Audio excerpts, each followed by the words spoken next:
लेकिन जैसा संदीप ने कहा, आप बहुत ज्यादा नेगेटिव नहीं है। जैसे कल राजदीप आए थे, राजदीप ने कहा कि अगर मीडिया बटा है उसमें मानक मैं दुकानदार नहीं हूं। आप जिनका नाम लेकर आए हैं वो मैं बैलेंसवादी नहीं हूं। इस वक्त भारत का मीडिया भारत के अर्जित लोकतंत्र की हत्या कर रहा है। ये बात तथ्य है, ये सकारात्मक नकारात्मक की बात नहीं मैं है। राजदीप को सिर्फ इसलिए कोट कर रहा हूँ। वो आप राजदीप को कोट करते हैं, मेरे एडिटर रहे हैं, आप किसी को भी कोट करते हैं, लेकिन जो मैं अपनी बात कहता हूं वो मैं बात कहता हूं और ये पॉजिटिव बात है। जब से राजदीप सरदेसाई की रिटायरमेंट की खबर ट्विटर पर तैरने लगी, दिल्ली के न्यूज रूम में हलचल मच गई। कोई कह रहा था राजदीप तो माइक छोड़कर गोवा में मछली पकड़ने जा रहे हैं। कोई बोला नहीं, वो तो अब टिकटॉक पर न्यूज विद नाच शुरू करेंगे। लेकिन सबसे ज्यादा परेशान थे हमारे रवीश भाई।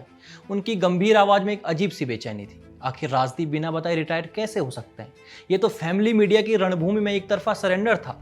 खबर थी कि राजदीप ने रिटायरमेंट का प्लान बनाया है। ट्विटर पर कोई बोला राजदीप अब न्यूज छोड़कर न्यूज वाला नाच नाम से रील्स बनाएंगे। दूसरा चिल्लाया नहीं, वो तो गोवा में द लाली फ्री कॉटेज खोल रहे हैं। ये सुनकर रवीश का फोमो सातवें आसमान पर था। उन्होंने अपनी डायरी खोली और लिखा, ये क्या तमाशा है। 2 किलोमीटर वाले लंबे पोस्ट में लिखा, मैं तो अभी भी स्टूडियो में जनता के कथित दर्द को एजेंडा बनाकर परोस रहा हूं, लेकिन फिर भी मेरी चर्चा कहीं नहीं है और ये राजदीप मालदीव में मजे लेगा। रवीश ने तुरंत अपने सहयोगी को फोन ठोका कि ये राजदीप की रिटायरमेंट वाली खबर सच में है क्या? कहीं वो मेरी प्राइम टाइम वाली रुदाली की कॉपी करके नया पॉडकास्ट तो नहीं शुरू कर रहा? सहयोगी हंसा, सर आप फोमो छोड़ो और एजेंडा पत्रकारिता पर ध्यान दो।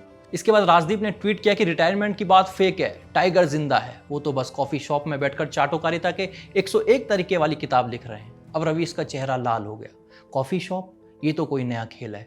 अब मैं भी रवीश की रील शुरू करूंगा जिसमें लेट लेट कर जनता का दर्द दिखाऊंगा। उधर राजदीप ने ट्वीट करके आग में घी डाला, रिटायरमेंट?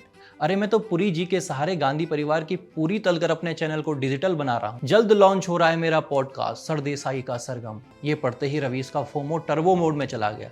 पॉडकास्ट, ये तो मेरी गंभीर पत्रकारिता की नकल है। मैं भी तो रवीश की रुदाली लॉन्च करूंगा जिसमें हर एपिसोड में राजदीप की पोल खोलूंगा। अब ट्विटर पर जनता ने भी मजे लेने शुरू कर दिए। एक यूजर ने लिखा, रवीश और राजदीप की पिद्दी मीडिया की दौड़ में अब रिटायरमेंट रेस बन गई है, कौन पहले माइक छोड़ेगा।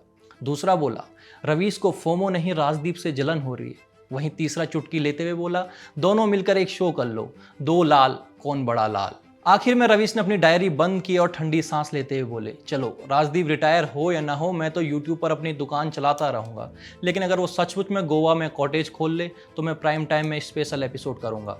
राजदीप की रिटायरमेंट, चाटुकारिता का अंत या नया पैंतरा।